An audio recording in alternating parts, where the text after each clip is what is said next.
అరుణాం కరుణాతరంగితాక్షీం ధృతపాశాంకుశపుష్పబాణచాపాం అణిమాదిభిర్విత అమృతామయూకైః అహమిత్యేవ విభావయే భవాని. వాగర్ధావివ సంపృక్తౌ వాగర్ధ ప్రతిపత్తయే జగతః పితరౌ వందే పార్వతీ పరమేశ్వరౌ అని పార్వతీ పరమేశ్వరుని తలుచుకుంటూ మనందరి గురువు గారైన పత్రి గారిని, పత్రి మేడం గారిని అందరినీ శతకోటి వందనాలతో మరి ఈనాటి ఈ లలిత సహస్రనామ రహస్య అద్వైత అమృతాన్ని మనం 112వ శ్లోకం దగ్గరకు వచ్చాము. విమర్శ రూపిణి విద్యా వియదాతి జగత్ ప్రసూ సర్వ వ్యాధి ప్రశమని సర్వ మృత్యు నివారిణి. విమర్శ రూపిణి అంటే వివేచన శక్తి, విద్యా జ్ఞాన శక్తి, వియదాది జగత్ ప్రసూహు అంటే పంచభూతాల ద్వారా ఉత్పన్నమైన జగత్తుగా ప్రకాశించేది, సర్వవ్యాధి ప్రశమని సర్వ వ్యాధులను శమింపచేసేది, సర్వ మృత్యు నివారిణి సకల మరణ వేదనలను నివారించేది. శ్లోకానికి అర్థం: అమ్మా, నీవు విమర్శ శక్తిగా ప్రకాశిస్తున్న జ్ఞాన స్వరూపిణివి, ఈ పాంచ జగత్తును సృష్టించిన తల్లివి, సకల వ్యాధులను అకాల మృత్యువును నివారించు జగజ్జననివి తల్లి. అద్వైత ఏంటంటే యోగ సాధకులు తమను తాము విమర్శాత్మక దృష్టితో చూడగలిగే శక్తి పొందుతారు. విమర్శ రూపిణి అంటే ఆత్మజ్ఞానం గ్రహించాలంటే ఇతరుల దోషాలు ఎంచుట మాని తనలోని దోషాలను పరిష్కరించుకొని ఆత్మ దోష ప్రక్షాళన చేసుకోవాలి. సాధకులు ఆత్మ విమర్శ చేసుకుంటూ తమ దోషాలను తామే ప్రక్షాళన చేసుకుంటూ ఆత్మ శుద్ధి చేసుకోవాలి. అలా సాధకుడు ఆత్మ విమర్శ చేసుకునే శక్తినే విమర్శ రూపిణి అన్నారు. దీని వలన సాధకునికి ఆత్మశక్తి లభిస్తుంది. ఏది చెయ్యాలో ఏది చేయకూడదో, ఏది ఆచరించుట వలన ముక్తి లభిస్తుందో గ్రహించగల వివేకం లభిస్తుంది. పాలు నీరు కలిసి ఉన్న వాటిని వేరుపరచి పాలను మాత్రమే స్వీకరించగలిగే హంసలాగా సాధకులు ఆత్మ వివేకంతో ప్రవర్తిస్తూ జీవన్ముక్తిని కలిగించే పరమహంస స్థితిని పొందుతారు అని విమర్శ రూపిణిగా శ్రీ లలితను కీర్తించారన్నమాట. విద్య అంటే ఎరుక, అంటే జ్ఞాన క్రియాత్మకమైన కళ. ఇది అంతఃకరణలో ఉంటుంది. భౌతిక వాదాన్ని, ఆధ్యాత్మిక వాదాన్ని విమర్శనాత్మకంగా తెలుసుకోవడమే విద్య. విమర్శనాత్మక విద్యతో శాస్త్రవేత్త గుమ్మం దగ్గర ఆగితే బ్రహ్మజ్ఞాని తన గుండెల్లో ఉన్న స్వస్వరూపంలో ఉంటాడు. అంతటి మహోన్నతమైన స్థితిని సాధించే తత్వాన్ని సాధకులకు కలిగిస్తుంది కనుక విద్య, బ్రహ్మ విద్య అంటూ కీర్తించారు. వియదాది జగత్ ప్రసూహు విశ్వమంతా నిండి ఉన్న విశ్వశక్తియే తనకు తానుగా ఆకాశంగా పరిణమించి తదుపరి మిగిలిన 4 భూతాలైన వాయువు, అగ్ని, జలం, భూమిగా మారింది. ఈ పంచభూతాలతో పాటుగా వాటి తన్మాత్రలైన శబ్ద, స్పర్శ, రూప, రసగంధాలు, వాటి నుండి పంచ జ్ఞానేంద్రియాలు, పంచ కర్మేంద్రియాలు, మరి చిత్తం, మనస్సు, బుద్ధి, అహంకారం అనే 4 అంతఃకరణములు వెరసి 24 తత్వాలుగా ప్రకటితమవుతూ సకల చరాచర జగత్తుగా ఉన్నది శ్రీలలితయే. అందువలన ఈ విశ్వశక్తిని విజయ విజయ విజయ వియదాతి జగత్ప్రసూహు అని కీర్తించారు. అంతేకాక సాధకుల్లోని కుండలిని శక్తి సహస్రారం చేరినప్పుడు ఈ పరిణామక్రమ రహస్యాలన్నీ అంతర్ద అంతర్దర్శనాలుగా బోధపడతాయని కూడా ఈ నామానికి అర్థం. సర్వ వ్యాధి ప్రశమని, సర్వ మృత్యు నివారిణి. సాధన చేసే వారందరికీ సర్వ విధాలైన వ్యాధులను మందుగా ఉప ఉపశమింపచేసి క్రమంగా ఆరోగ్యాన్ని ప్రసాదిస్తుంది. సకల వేదములను నివారిస్తు వేదనలను వేదాలు కాదు వేదనలను నివారిస్తుంది కనుక విశ్వశక్తి సర్వ వ్యాధి ప్రశమని, సర్వ మృత్యు నివారిణిగా కీర్తించారు. 113 అగ్రగణ్య చింత్యరూప కలికల్మషనాశిని కాత్యాయని కాళహంత్రి కమలాక్ష నిషేవిత. అగ్రగణ్య అన్నిటికంటే ముఖ్యంగా గణింపచేసేది, అచింత్య రూప చింతించుటకు వీలు కానిది, కలి కల్మష నాశిని కలికాలపు పాపాలను పోగొట్టేది, కాత్యాయని కతుడు అనే బ్రాహ్మణుని కూతురు, కాలహంత్రి కాలాన్ని అతిక్రమించేది, కమలాక్ష నిషేవిత కమలముల అక్షము ద్వారా సాధించేది. శ్లోకానికి అర్థం: అమ్మా, నీవు ఈ భువన భాండమునందు అగ్రగణ్యురాలివి, ఆలోచన స్వరూపిణివి, కలియుగమునందలి కల్మషములను నాశనము చేయు తల్లివి, మహర్షి కతుని పుత్రిక అయిన కాత్యాయనివి, కాలాన్ని సైతం శాసించగల కాలహంత్రివి, కమలాక్షుడు అయిన హరిచే సేవించు మాతవు తల్లి అని. ఇప్పుడు అద్వైతార్థం: అగ్రగణ్య మానవ జన్మ లక్ష్యమైనటువంటి మోక్ష సిద్ధిని సాధించాలంటే అతి ముఖ్యమైనది సాధన. ఆది పరాశక్తి యొక్క జ్ఞాన సముపార్జన. దానికి మార్గం నాసాగ్రం మీద దృష్టి పెట్టడమే. అదే అగ్రగణ్యమైంది. అందులోనూ ఉన్నాయి ఆ మూలతత్వమే ఆ విశ్వశక్తి ఏ సృష్టికి పూర్వం ఉంది, సనాతనంగా ఉంది కనుక అమ్మను చాలా పెద్దమ్మగా అగ్రగణ్యురాలుగా కీర్తించారు. అచింత్య రూప నాసికాగ్రం మీద దృష్టి పెట్టడం ద్వారా ఆ విశ్వశక్తి క్రమంగా సహస్రారానికి చేరినప్పుడు కలిగేదే విశ్వ విజ్ఞానం. ఆ ఆది పరాశక్తి తత్వం అతీతమైనది. ఇది సామాన్యులకు ఊహింపనలవి కానిది, చింతింపనలవి కానిది. అందుకే అచింత్యారూప అని అన్నారనమాట. కలి కల్మష నాశిని. కలియుగ మానవులు ఇతరులకు ప్రత్యక్షంగా హాని చేయగలరు కానీ కపటంతో, మోసంతో హృదయాన్ని కల్మషంతో నింపుకుంటూ పరోక్షంగా హాని చేస్తున్నారు. దుష్ప్రచారాలతో ఇతరుల వ్యక్తిత్వాలను హతమార్చేవారు, ఆత్మస్థుతి పరనింద చేయువారు దుర్వ్యసనములకు బానిసలై తమను తాము హతమార్చుకునేవారుగా తయారవుతారు. ఇటువంటి కలికల్మషాలు సాధకులలో లేకుండా చేసే విశ్వశక్తిని కలికల్మష నాశిని అని కీర్తించారు.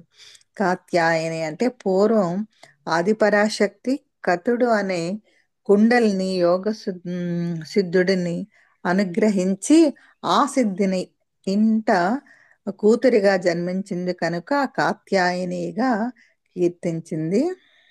కీర్తించారు. కాలహంత్రి విశ్వశక్తి కాలం కంటే అతీతమైనది, అసలు కాలమే లేనటువంటిది. అటువంటి ఆదిశక్తి అంశమైనటువంటి కుండలిని శక్తిని జాగృతం చేయగలిగి సిద్ధిని పొందిన సాధకులకు కాల నియమం లేకుండా చేస్తుంది, అంతఃప్రమాణం తొలగిస్తుంది. కావున ఈ శక్తిని కాలహంత్రి అంటారు. కమలాక్ష నిషేవిత వెన్నుపాము లోని సుషుమ్నా నాడిలో మూలాధారం నుండి ఆజ్ఞాచక్రం వరకు ఉన్న షట్చక్రాలని 6 పద్మాలు 6 కమలములు అన్నారు. కమలములన్నిటికీ అక్షము అంటే ఇరుసు వలె ఉన్నది సుషుమ్నా నాడి. దానినే కమలాక్షం అన్నారు. ఈ కమలాక్షమును ఉత్తేజపరిచినప్పుడు 6 కమలములు వికసింపబడతాయి. విశ్వశక్తితో అనుసంధానం పొందుతాం. సుషుమ్నా నాడిని ఉత్తేజపరిచే సాధన చేయమని కమలాక్ష నిషేవిత అన్నారన్నమాట. ఇప్పుడు 114 తాంబూలపూరిత ముఖి దాడిమి కుసుమప్రభ మృగాక్షి మోహిని ముఖ్య మృడాని మిత్రరూపిణి. తాంబూల పూరిత ముఖి తాంబూలం సేవించేది. దాడిమి కుసుమప్రభ దానిమ్మ పువ్వు వంటి అరుణ వర్ణం కలిగింది. మృగాక్షి లేడి వంటి కనులు కలది. మోహిని మోహం కలిగించేది. ముఖ్య వాక్కులకు అధిదేవత. మృడాని మృడ అనగా తురీయావత స్థితి. మిత్రరూపిణి స్నేహ స్వరూపం. అమ్మా, సుగంధ పరిమళ భరితమైన తాంబూలమును సేవించిన నీ ముఖము దానిమ్మ పువ్వు ప్రభతో వెలుగుతున్నది. లేడి కన్నుల వంటి నీ విశాల నయనములు మోహింపచేయు నీ ముఖ సౌందర్యాన్ని మరింత వన్నెను కలిగిస్తున్నాయి. మృడుని పత్ని మృడాని మిత్రరూపిణిగా బాసులుతున్నావు. అద్వైతం ఏంటంటే తాంబూల పూరిత ముఖి ధ్యాన సాధన చేసే వారికి ఈ శక్తి ప్రసారం చక్కగా జరుగుతుంది. అందువలన వారి నోరు తాంబూలం సేవించిన వారి వలె ఎర్రగా మరియు సువాసనతో ఉంటుంది కనుక విశ్వశక్తిని తాంబూల పూరిత ముఖి అన్నారన్నమాట. దాడిమి కుసుమప్రభ దానిమ్మ చెట్టు పువ్వులు మాత్రమే పూసేది ఉంటుంది. అవి అరుణ కిరణాల వెలుగుతో ఉంటాయి. సాధకుడి ముఖం దానిమ్మ పువ్వు పోలిన చక్కటి అరుణ వర్ణంతో ప్రకాశిస్తుందని దాడిమి కుసుమప్రభ అన్నారన్నమాట. మృగాక్షి చూపు భ్రూమధ్యంలో కేంద్రీకరించినప్పుడు తన కను రెప్పలు తెరిచి ఉంచి సాధన చేయుటను ఉన్మనీ ముద్ర అంటారు. హఠయోగ ప్రక్రియలో ఉన్మని ముద్రలో సాధన చేసే వారి కన్నులు లేడి కన్నులను పోలి ఉంటాయి. అటువంటి ఉన్మని సాధన వలన శక్తి తొందరగా లభిస్తుందని మృగాక్షి నామం చెప్తుందన్నమాట. మోహిని అంటే ఈ భూమిపై మానవులు అనేక కోరికలతో పరవశులై జీవిస్తున్నారు. ఈ మోహంను తప్పించే శక్తినే మోహిని అని కీర్తించారు. అలాగే సాధకుల్లో ఆ శక్తి సకల వ్యామోహాలను సరైన సమతుల్యతతో జీవించే విధంగా చేయగలదు. అలాగే ప్రపంచంలో తాము కోరుకున్నది ఏదైనా వ్యక్తులను, జీవులను, ఘటనలను మోహపరవశంలో పడవేయగలదు. కాబట్టి ఈ శక్తిని మోహినిగా కీర్తించారు. ముఖ్య అంటే సాధకుల ముఖం వాక్కుల ద్వారా దైవీ శక్తి నిరంతరం ప్రసారం అవుతుంది. సాధకుల వాక్కులు అమోఘమైన శక్తి సంపన్నతను కలిగి ఉంటాయి అని ముఖ్య నామం చెబుతుంది. మృడాని సాధకులు సాధన ద్వారా ఎరుకకు అతీతంగా పొందగలిగే తురీయాత స్థితిని మృడాని అన్నారు. మిత్రరూపిణి సద్బుద్ధి గల సాధకులకు మిత్రుని వలె వెన్నుదన్నుగా ఉండి సహకరిస్తుందని అమ్మను మిత్రరూపిణి అంటూ కీర్తించారు. అంతేకాకుండా మనం ప్రతిరోజు ధ్యాన సాధన సజ్జన సాంగత్యం చేస్తూ మన వ్యక్తిత్వాన్ని వికసింపచేసుకునే కొలది అందరితో స్నేహభావం పెరుగుతుంది, బంధుత్వ బాంధవ్యాలు పెరుగుతాయి. ఇంకా పంచభూతాలతోనూ, చెట్లతోనూ, పక్షులతోనూ, జంతువులతోనూ, సకల జీవరాశులతోనూ మిత్రత్వాన్ని నిలిపే వ్యక్తిత్వాన్ని మిత్రరూపిణిగా కీర్తించారు. ఇప్పుడు మనం 115 నిత్యతృప్త భక్త నియంత్రి నిఖిలేశ్వరి మైత్రాది వాసనాలభ్యా మహాప్రళయ సాక్షిణి. నిత్యతృప్త, ఎల్లప్పుడూ సంతృప్తిగా ఉండేది. భక్త నిధి, భక్తులకు నిధి అయినది. నియంత్రి, నియంత్రించేది. నిఖిలేశ్వరి, సమస్తానికి ఈశ్వరి. మైత్ర్యాది వాసనాలభ్య, మైత్రీ భావన కలగటం. మహాప్రళయ సాక్షిణి, మహాప్రళయంనకు సాక్షిభూతమైనది. అమ్మా, నీవు సర్వకాల సర్వావస్థలయందు తృప్తిగా ఆనందంగా ఉన్న తల్లివి. సర్వాన్ని నియంత్రిస్తూ సర్వులను అధీనంలో ఉంచుకుని సమస్త విశ్వములను పరిపాలించు నిఖిలేశ్వరివి. మైత్రి, కరుణ వంటి గుణములచే లభించు మాతవు తల్లి అని శ్లోకానికి అర్థం. ఇప్పుడు అద్వైతార్థం. నిత్యతృప్త, సాధకులు ప్రతి క్షణం తమకు లభించిన ఫలంతో సంతృప్తి కలిగి ఉండాలి. ఏది లభిస్తే అదే దైవ ప్రసాదమని భావించి సంతృప్తితో జీవించాలని నిత్యతృప్త అనే నామం అర్థం. భక్తనిధి, సకల చరాచరములు దైవాంశాలే. సకల జీవుల యందు ప్రాణశక్తిగా నెలకొన్న దివ్య చైతన్యాన్ని భగవత్ శక్తిగా గుర్తించిన వారికి శాశ్వత ఆనంద మోక్ష పదం లభిస్తుందని భక్తనిధి నామం చెబుతుంది. నియంత్రి, సామాన్య మానవులు రాగద్వేషాలకు లోనవుతూ ప్రపంచంలోని అందరిలోనూ భిన్నత్వమును చూస్తుంటారు.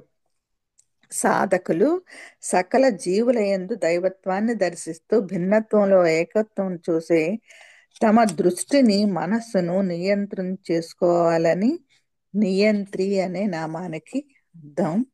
నిఖిలేశ్వరి, ఈ బ్రహ్మాండంలో కనబడే ప్రతి అంశం ఆదిపరాశక్తియే. అందువలన ఆ శక్తిని నిఖిలేశ్వరిగా కీర్తించారు. మైత్రాది వాసనాలభ్య, సుఖవంతులతో మైత్రి, దుఃఖవంతులపై కరుణ, పుణ్యాత్ములను చూసి సంతోషపడుట, పాప విషయంలో పట్టించుకోకుండా ఉండటం, ఇలాంటి భావాల వలన చిత్తం నిర్మలంగా ఉంటుంది. అలా స్నేహం, ప్రేమ, కరుణ, లాలన, దయ, క్షమ, విశాల హృదయం కలిగి ఉండటాన్ని మైత్ర్యాది వాసనాలభ్య అన్నారన్నమాట. మహాప్రళయ సాక్షిణి, సకల చరాచర విశ్వంలో ఉత్పత్తి, స్థితి, లయ కారణమైన ఆదిపరాశక్తి ఆకాశ స్వరూపంలో దర్శనం ఇస్తోంది.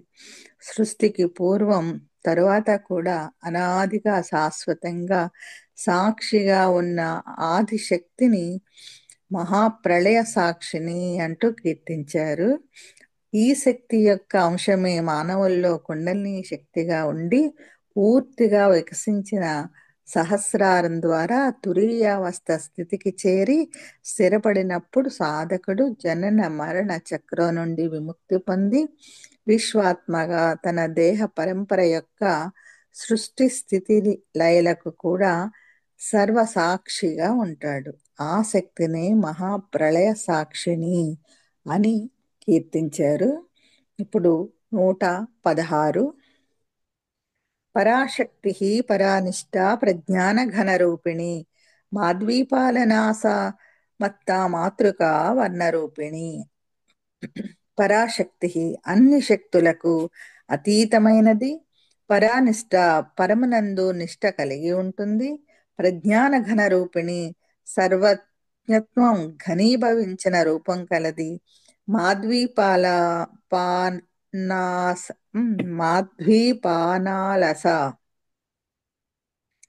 తేనెను బాగా తాగినందువలన కలిగిన మత్తు. మత్త అంటే పరవశమైనది. మాతృకా వర్ణరూపిణి, మాతృకలు అంటే అక్షరాలు, వర్ణాలు, శరీరాలు, రంగులు మరి రూపములు కలిగి ఉంటాయి. శ్లోకానికి అర్థం. అమ్మా, నీవు శక్తులకు మూలమైన పరాశక్తివి, నమ్మకానికి పరాకాష్ఠవైన రూపిణివి. ప్రజ్ఞాన ఘన నిధివి. ద్రాక్షరస పానము చేత పారవశ్యమైన తల్లి, నీవు అక్షర వర్ణమాలకు మాతృస్వరూపిణివి. అద్వైతం ఏంటంటే పరాశక్తి యా దేవి సర్వభూతేషు శక్తి రూపేణ సంస్థిత. ఆ విశ్వశక్తి సర్వజీవుల్లో ఉన్నది, అన్ని రూపాల్లో ఉన్నది, అన్ని శక్తులకు అతీతమైనది. పరానిష్ట, మనం సాధారణంగా ఇంద్రియాలు చెప్పినట్లు నడుచుకుంటూ ఉంటాం. ఇది సాధకుని ప్రాథమిక స్థితి. సాధకులలో ఉన్నత స్థితికి పోయే కొలది ఇంద్రియాలు మనసు చెప్పినట్టు, మనసు బుద్ధి చెప్పినట్టు, చివరకు బుద్ధి ఆత్మ చెప్పినట్లు నడుచుకునే స్థితికి వస్తుంది. అలా ఆత్మయందు ప్రతిష్ఠితమైన బుద్ధి స్థితినే పరానిష్ట అంటారన్నమాట. ప్రజ్ఞాన ఘన రూపిణి. ఏదైతే సర్వజ్ఞత్వమో అదే దివ్య చైతన్యం. అది సకల జ్ఞానవంతం, సకల సూక్ష్మమైన పరమాణువుల రూపంలో ఆకాశంగా ప్రకాశిస్తుంది. అణువులలో పరమాణువుల సంఖ్య పెరిగిన కొద్దీ ఆకాశం వాయువుగా, వాయువు అగ్నిగా, అగ్ని జలంగా, జలం భూమిగా, ఘన స్వరూపంలో రూపాంతరం చెందుతుంది. భూమిపై తిరిగి పంచభూతాలు సమైక్యమై ఘన స్వరూపం పొందుతున్నందువలన సకల జీవరాశి ఉత్పన్నం అవుతుంది. ఈ విధంగా శక్తి ఘనీభవించినందువలన ప్రజ్ఞాన ఘన రూపిణిగా అభివర్ణించబడుతుంది అన్నమాట. మాధ్వీపాల పానాలస అంటే తేనె బాగా స్వీకరించటంతో కలిగే మత్తు వలె ఉంటుందని మాధ్వీపానాలస నామానికి అర్థం. సాధన ద్వారా కుండలిని శక్తి సహస్రారం చేరి స్థితమైనప్పుడు కలిగే ఆత్మానంద పరవశత్వం మధుపానం వల్ల కలిగే మత్తు కంటే అధిక పరవశంలా ఉంటుంది. మత్త అంటే బ్రహ్మానందంలో మునిగి ఉన్న సాధకుని స్థితి. మాతృక వర్ణరూపిణి. మాతృకల నుండే సకల వేద శాస్త్రాలు, సకల భాషలు ఉద్భవిస్తాయని ఆ శక్తిని మాతృక వర్ణరూపిణి అని వర్ణించారు. ఇప్పుడు 117 మహాకైలాస నిలయ మృణాల మృదురోల్లత మహానీయ దయామూర్తి మహాసామ్రాజ్యశాలిని. అంటే మహాకైలాస నిలయ, మహాకైలాసంలో నివసించేది. మృణాల మృణాల అంటే తామర తూడు వంటిది. మృదు సున్నితమైన, దోర్లత తీగల వంటి బాహువుల కలది. మహనీయ అత్యున్నతంగా ఆరాధించేది. దయామూర్తి దయాగుణమూర్తి భవించేది. మహాసామ్రాజ్యశాలిని మహాసామ్రాజ్యమును పాలించేది.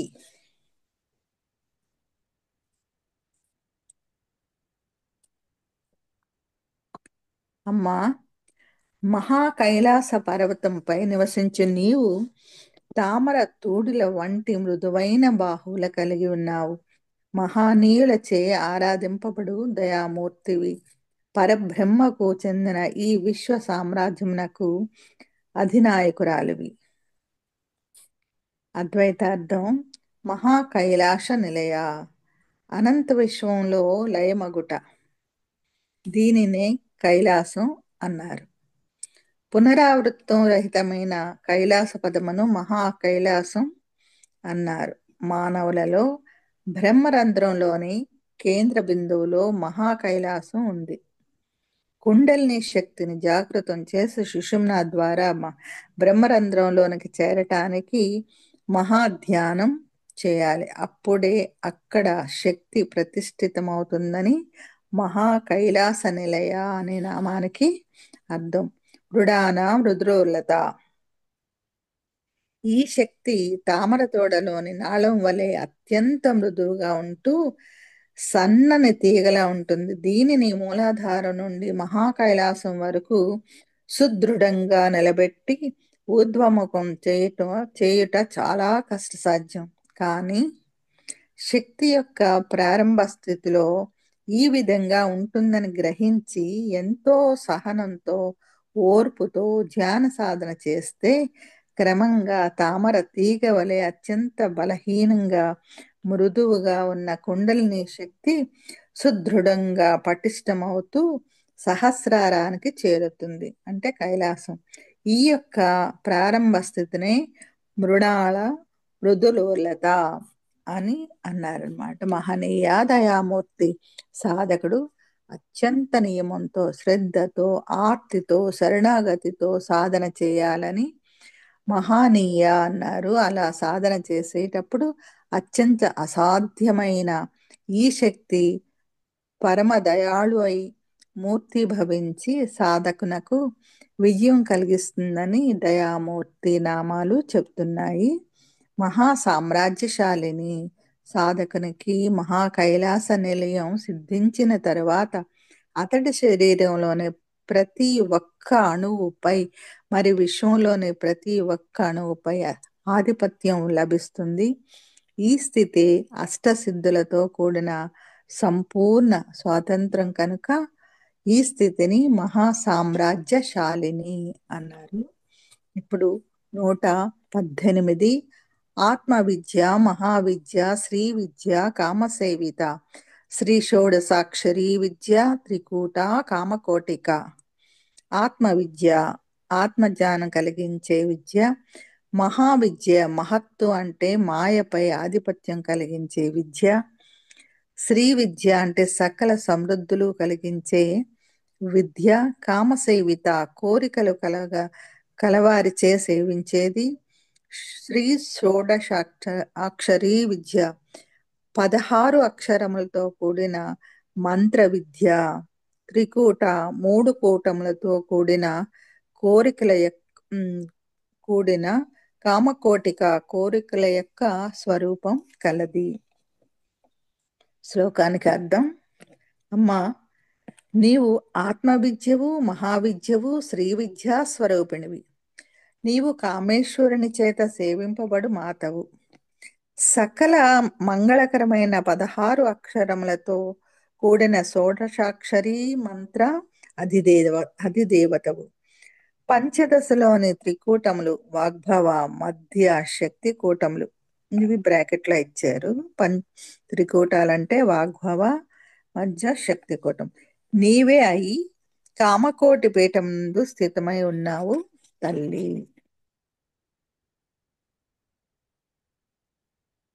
ఆత్మ విద్య, మహావిద్య ఆత్మజ్ఞానం కలిగించే విద్య. ఆత్మ విద్య సకల చరాచర జగత్తుకు కారణం. మహామాయ లేనిది ఉన్నట్టుగా కనిపించేలా చేసేదే మాయ. ధ్యాన సాధన ద్వారా యోగ సిద్ధి వంటి శక్తి పొందిన వారిని ఆ శక్తి మాయ నుండి విడదీస్తుంది. అందుకే ఈ యోగ విద్యను మహావిద్య అన్నారన్నమాట. శ్రీ విద్య సకల సమృద్ధులను కలిగించే విద్య శ్రీ విద్య. కామసేవిత అంటే కాముడు అనగా ఈ సృష్టిని చేయాలని కోరిన అధిదేవుడు, ఆదిదేవుడు. అటువంటి ఈశ్వరునిచే సేవింపబడి సృష్టి స్థితి లయలను నడిపిస్తుంది కావున కామసేవిత అని కీర్తింపబడింది. షోడసాక్షరీ విద్య 16 అక్షరములతో కూడిన మంత్ర విద్య. ఇది గురువు యొక్క ఆధ్వర్యంలోనే సాధన చేయాలి. త్రికూట శరీరంలోని ఇడ, పింగళ, సుషుమ్న నాడులు 3 భూమధ్యం స్థానంలో కలిసే చోటును త్రికూటాలుగా చెబుతారు. కామకోటిక భృకుటిలో సాధన చేసినప్పుడు ఆ శక్తి కోరిన కోరికలన్నిటినీ సాధింపచేస్తుందని కామకోటిక అన్నారన్నమాట. ఇప్పుడు 119 కటాక్ష కింకరీ భూత కమలాకోటి సేవిత, స్థిర స్థిత చంద్రనిభ పాలశ్చేంద్ర ధనుప్రభా. కటాక్ష కింకరీ భూత కమలాకోటి సేవిత అనుగ్రహ దృష్టి చేత సేవకులైన గుణములచే సేవింపబడేది. అనుగ్రహ దృష్టి చేత సేవకులైన గుణములచే సేవింపబడేది. స్థిరస్థిత అంటే శిరస్సులో స్థిరపడినటువంటిది. చంద్రనిభ చంద్రుడి వంటి కాంతి కలిగి ఉంటుంది. పాలస్థ పాల భాగమునందు ఉండేది. ఇంద్రధను ప్రభ ఇంద్రధనస్సు వంటి కాంతి కలది. అమ్మా, కేవలం నీ కటాక్ష వీక్షణములకై నీ సేవకై కోటి లక్షలు వేచి ఉంటారు. కోటి లక్ష్ములు, లక్ష్ములు కాదు, కోటి లక్ష్ములు వేచి ఉంటారు. కేవలం నీ కటాక్ష వీక్షణకై నీ సేవకై కోటి లక్ష్ములు వేచి ఉంటారు. శిరోభాగంలో గల బ్రహ్మరంధ్రంలో స్థితమై ఉన్న నీవు చంద్రుని వెన్నెల వలె ప్రకాశిస్తున్నావు. నీ పాలభాగం నుండి ఇంద్రధనస్సు కాంతులు వెలువడుచున్నవి తల్లి అని శ్లోకానికి అర్థం. ఇప్పుడు అర్థం. కటాక్ష కింకరీభూత కమలాకోటి సేవిత. ఇదంతా ఒకటే నామం. కమల అంటే సకల సమృద్ధికరమైన శక్తివంతమైన లక్ష్మి.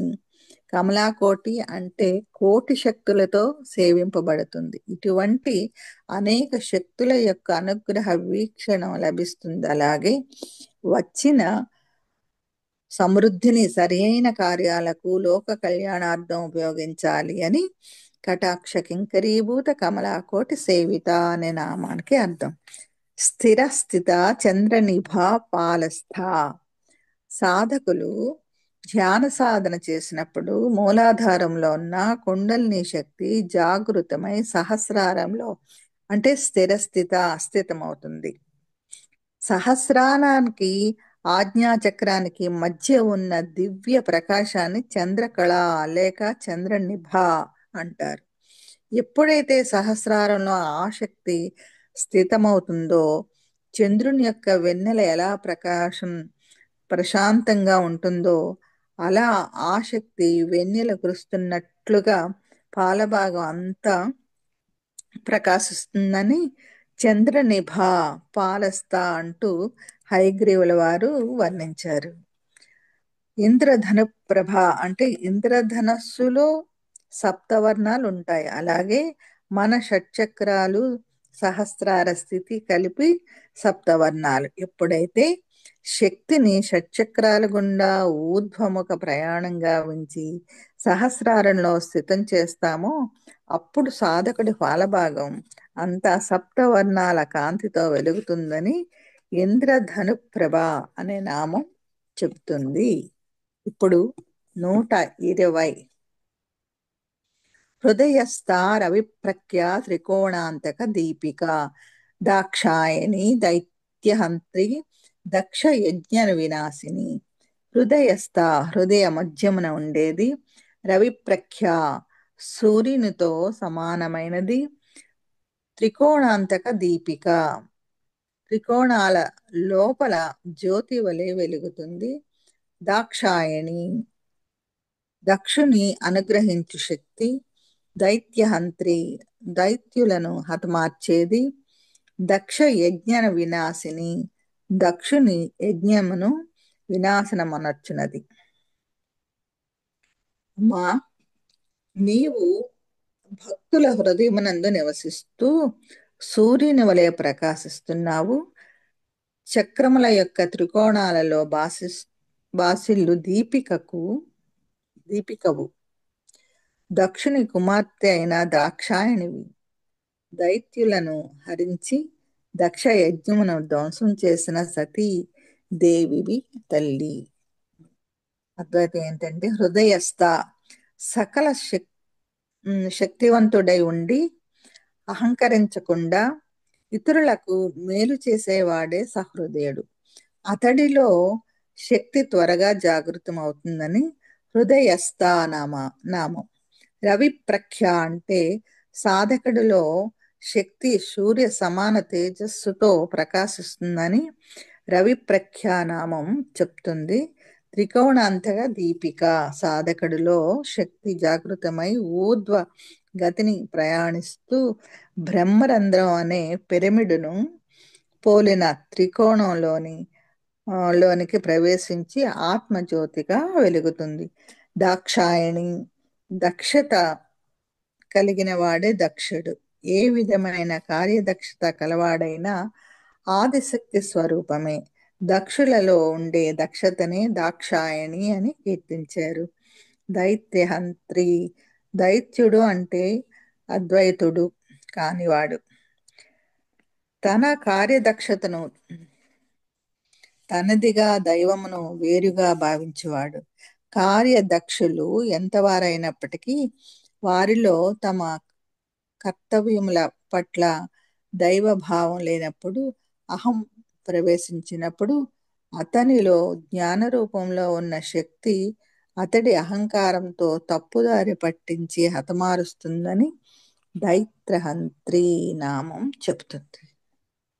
దక్ష యజ్ఞ వినాశిని, కార్యదక్షులు ఎంతవారైనప్పటికీ వారు దైవంను విస్మరించి తలపెట్టు కార్యాలన్నిటికీ శక్తి స్వరూపిణి అయిన శ్రీలలిత వినాశనం చేస్తుందని దక్ష యజ్ఞ వినాశిని అన్నారు. ఇక్కడ దైవం అంటే విశ్వజనుల శ్రేయోభిలాషిత్వాన్ని అర్థం చేసుకోవాలి.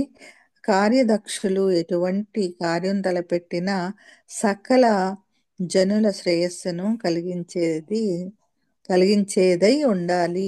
అదే దైవ కార్యం. ఇప్పుడు 121. ధరాంధోళిత దీర్ఘాక్షి, దరహాసోజ్వలన్ముఖి, గురుమూర్తి గురునిధి గోమాత గుహజన్మభూః. ధరాంధోళిత దీర్ఘాక్షి, కొంచెంగా చలించు విశాలమైన కన్నులు కలది. దరహాసోజ్వలన్ముఖి, మందహాసంతో ప్రకాశించు ముఖం కలది. గురుమూర్తి గురు రూపం, గుణనిధి గుణాలకు నిధి, గోమాత సకలమునకు తల్లి, గుహ జన్మభూః గుహుడు జన్మించుటకు కారణమైనది. అమ్మ ఆకర్ణాంతం వ్యాపించిన విశాలమైన నయనములు కలిగి చిరుమందహాసంతో ప్రకాశించు వదనము గల తల్లివి.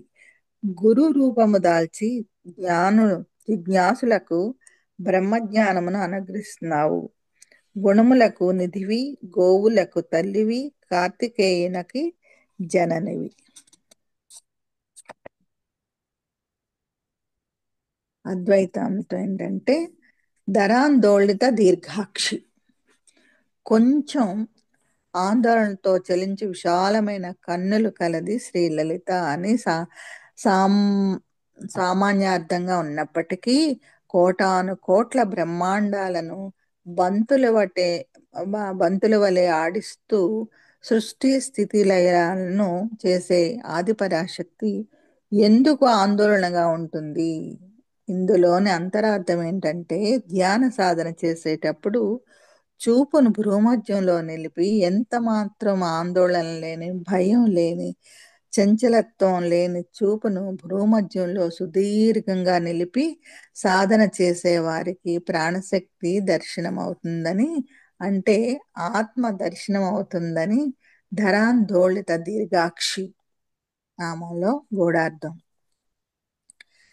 దరహాసోజ్వలన్ముఖి, అలా భ్రూమధ్యంలో చూపు నిలిపేటప్పుడు కన్నులు చెలించో రెప్పలు అల్లాడించో కాకుండా సంతోషం చిరునవ్వుతో ప్రశాంతంగా ఉన్న ముఖంతో ప్రకాశిస్తూ ఉండాలి అని దరహాసోజ్వలన్ముఖి నామం సూచిస్తుంది. గురుమూర్తి అంటే గు అంటే చీకటి, రు అంటే పారద్రోలేది, అంటే అజ్ఞాన అంధకారాలను పాలతోని జ్ఞాన జ్యోతి వెలిగించేవాడే గురువు. ఏ మహనీయుని దగ్గరకు వెళ్ళగానే నీ అనుమానాలన్నీ తీరిపోయి ప్రశాంతత, ఆనందం కలుగుతుందో, నమ్మకం, గురి కుదురుతాయో ఆ మహనీయులే గురువు. భ్రూమధ్యంలో దృష్టిని నిలిపి సాధన చేయగా పరమాత్మ స్వరూపం సద్గురుమూర్తిగా, అంటే గురుత్వం వహిస్తూ కంగా దర్శనమిస్తుంది అని గురుమూర్తి అనే నామానికి అర్థం. గుణనిధి, సకల గుణాలకు నిధి అయినది ఆత్మస్వరూపం. అట్టి స్వరూపమును భావన చేసినందువలన నిర్గుణ స్థితి కలుగుతుందని గుణనిధి నామం చెబుతుంది.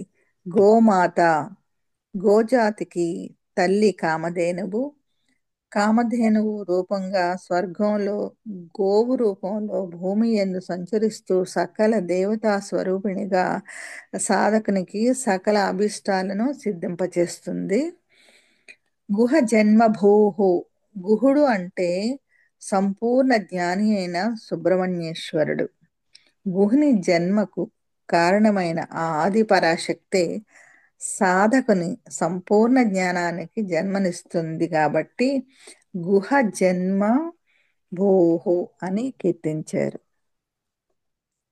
122. దేవేశి దండనీతిస్థా దహరాకాశ రూపిణి ప్రతి పన్ముఖ్య రాకాంత తిది మండల పూజిత. దేవేశి, దేవతలకు ఈశ్వరి. దండనీతిస్థ, దండించే నీతి కలది. దహరాకాశ రూపిణి, ఆకాశమంత హృదయం కలిగి ఉంది. ప్రతి పన్ముఖ్య రాకాంత అంటే శుద్ధ పాడ్యము నుండి మొదలుకొని పౌర్ణమి వరకు గల కళల యందు తిది మండల పూజిత, పూజించేది. అమ్మా, దేవతలకు పాలకురాలువి. నీవు ధర్మపీఠమును అధిరోహించి సామ దాన దండ భేదాలను అమలుపరుస్తావు. సూక్ష్మ రూపంలో నీవు ఆకాశతత్వానివి. పాడ్యము నుండి పౌర్ణమి వరకు గల 15 దినములు విశేష పూజలు అందుకునే పరాశక్తివి తల్లి. అద్వైత అర్థం ఏంటంటే, దేవేశి, దేవత అనగా పరిమిత ప్రభావం చూపగల వ్యాపించే తత్వం. విశ్వంలో ఇటువంటి అనేక దివ్య తత్వములున్నాయి. ఈ దివ్య తత్వములన్నింటినీ దేవతలు అన్నారు. సకల దేవతలకు వారి వారి శక్తి, జ్ఞానం, ప్రభావ శక్తులకు ఆధారం ఆ ఆదిశక్తియే. అందువలన ఆ శక్తిని దేవేశి అని కీర్తించారు. అలాగే సాధకులు తనలోని ప్రాణశక్తియే దేవేశి అనే దివ్య భావంతో సాధన చేయాలని సూచిస్తుంది. దండనీతిస్థ, సాధకుల్లో సుషుమ్నా నాడిని కలిగి ఉన్న వెన్నుపామును మేరుదండమని వ్యవహరిస్తారు. లలితమ్మను గురించి ఎన్ని పూజలు, భజనలు, పారాయణలు చేసినప్పటికీ శక్తి ప్రవాహం జరగదు. ఎవరైతే ధ్యాన సాధనలో మేరుదండంలోని శక్తిని ఉత్తేజపరిచి ఊర్ధ్వముఖం ప్రయాణం చేయడం వల్లే శక్తి తేజోమంతం అవుతుంది. తద్వారా శక్తి అనుగ్రహం కలుగుతుంది. కనుక దండనీతిస్థా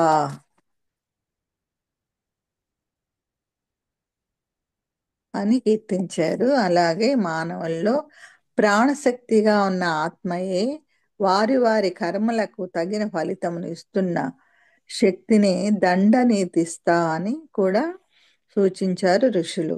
దహరాకాశ స్వరూపిణి, మానవుడు స్వతహాగా సృష్టిలోని సకల జీవుల కంటే ఉన్నతుడు, శక్తివంతుడు, జ్ఞానవంతుడు.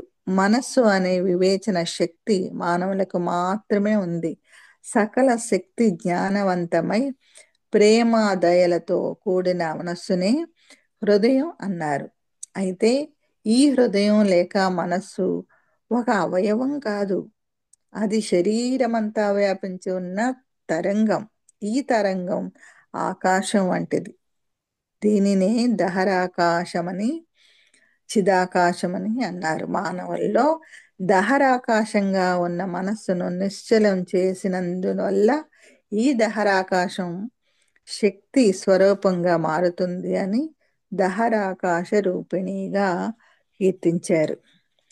ప్రతి పన్ముఖ్య రాకాంత తిది మండల పూజిత. శుద్ధ పాడ్యమి అంటే ప్రతిపత్ అంటే మొదలు పౌర్ణమి వరకు చంద్రుడు రాకాంత అంటే సకల కళల యందును తిథి మండల ఆ, ఈ ఈ తిథులన్నీను పూజింపదగిన పూజిత అని ప్రతి ప్రముఖ్య రాకాంత తిథి మండల పూజిత అనే నామానికి అర్థం. సాధకుడు బ్రహ్మ విద్యను మొదలుపెట్టి పెట్టిన నాటి నుండి సంపూర్ణ జ్ఞానం కలిగేంత వరకు సకల స్థాయిల్లోని అంటే షట్చక్రములను అధిరోహించుతూ, అంటే తిథి మండలం ఇది బ్రాకెట్లో ఇచ్చారు, షట్చక్రాలను అధిరోహిస్తూ ఎక్కడ ఆగకుండా సాధన పూర్తి చేయాలని, ఎక్కడ ఆగకుండా సాధన పూర్తి చేయాలని ప్రతి ప్రముఖ్య రాకాంత తిథి మండల పూజిత అని అద్వైతార్థం సూచిస్తుంది. ఇప్పుడు 123 కళాత్మిక కళానాద కావ్యాలాప వినోదిని సచామర్రమావాణి సవ్యదక్షిణ సేవిత. కళాత్మిక కళల స్వరూపం, కళానాద కళలకు అధినాయకి, కావ్యాలాప వినోదిని కావ్యముల ఆలాపనలను వినోదించేది, సచామర్రమావాణి సవ్య దక్షిణ సేవిత అంటే ఎడమ వైపు లక్ష్మీదేవి, కుడివైపు సరస్వతీదేవి వింజమరాల సేవ చేయించుకునేది. ఈ ఫోటో మనకు అప్పుడప్పుడు కనిపిస్తూ ఉంటది. సకల కళలయందు, శ్లోకానికి అర్థం ఏంటంటే సకల కళయందు ఆత్మశక్తిగా విరాజులున్నావు తల్లి, కావ్యముల ఆలాపనలో ఆనందించు ఆనంద రూపిణివి నీవే, లక్ష్మీ సరస్వతులచే చామర సేవను అందుకున్న మాతవు నీవే తల్లి అని.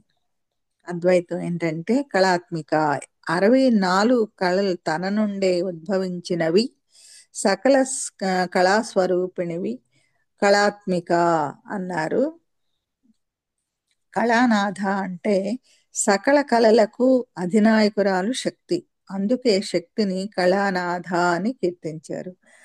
కావ్యాలాప వినోదిని త్యాగరాజు, సంత్ కబీర్ లాంటి వారు చక్కటి కవితలను గానం చేయటం ద్వారా పూర్ణ స్థితులను పొందారు.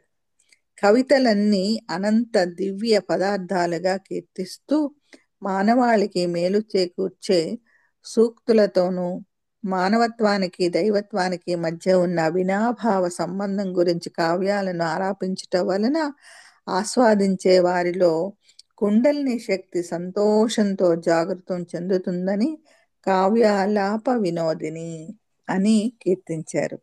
సచామర్రమావాణి సవ్య దక్షిణ సేవిత వింజామరలు చేతపోని అంటే సచామర అంటే విసనకర్ర లాంటివి, లక్ష్మీ సరస్వతులు అంటే రమావాణి ఎడమ కుడి ప్రక్కల నిలబడి సవ్య దక్షిణ విసురుతూ సేవించబడుతున్న సేవిత కనుక సచామర్ రమావాణి సవ్య దక్షిణ సేవిత అని అంటారన్నమాట.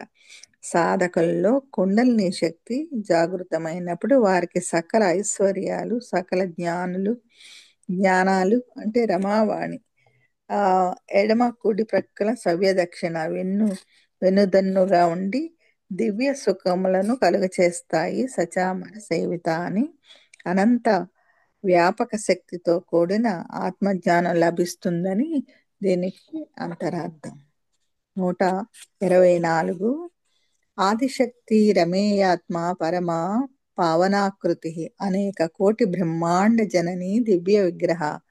ఆదిశక్తి ఆది నుండి ఉన్న శక్తి, అమేయ నిర్వచించుటకు లెక్కించుటకు సాధ్యం కానిది, ఆత్మస్వరూపిణిగా తానే అయింది, పరమ సకలమునకు ఆవల ఉన్నది, పావనాకృతి పావనం అయింది, అనేక కోట్ల బ్రహ్మాండాలను బ్రహ్మాండ జనని జనింపచేసేది, దివ్య విగ్రహ ప్రకాశమే రూపముగా కలది.